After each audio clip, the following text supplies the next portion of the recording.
Dahil kasi pinapaniwalaan nyo kung matagal na. Ano? Gusto nyo bang magaya sa akin dahil na sinasapian ako? Tsaka lang kayo maniniwala sa akin. Alin? Pati Jessica. Niloloko nyo pa ako kaganina. Alam nyo, kabang-kaba yung tao, di ba?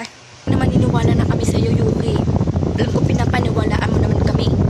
Sana mapatawarin mo kami dalawa ni Jessica kung hindi kami naniniwala kaganina. Kung totoo ka talaga sinabihan. Nang papaniwalaan daing na. Tapos na yung pangyayari. Try nyo kaya may naranasan yung nangyari sa akin kaganina, ha?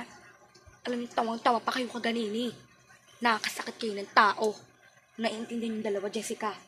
Mas lalo ka na kung hindi mo ko pinapaniwalaan. Sorry na, Yuki. Sana naman paniwalaan mo kami. Nagsusorry na si Alin pati ako. Sorry na, please. Ano nangyayari? Ba't parang umaalog yung ano? Parang alog. Ano nangyayari? Parang umaalog yung ano natin. Wala na nangyayari. Para lumilin doon ang daanan.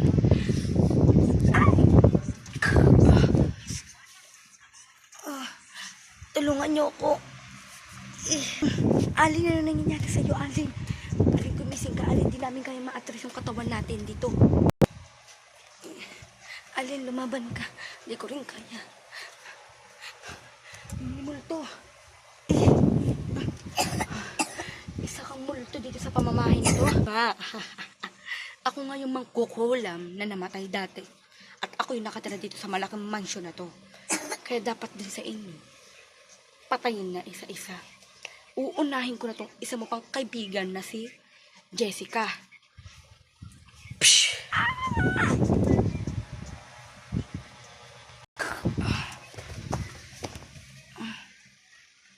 Tulungan mo ko. Lumaban ka. Lumaban ka. Tika! Jessica, gumising ka. Walang hiya ka talaga. Pinatay mo na. At yung isa kong kaibigan. Kung sa akin kagalit, patayin mo na lang din ako. Wala kang karapatan saktan yung mga kaibigan ko. Na nga, ikaw na nga isusunod kong second quarter para magsama-sama na kayo sa impyerno. Mga demonyo kayo. Tapos inyo.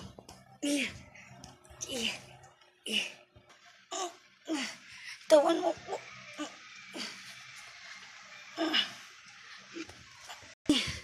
Yan ang dapat sa'yo. Magkasugat ka rin katulad ng mga kaibigan mo.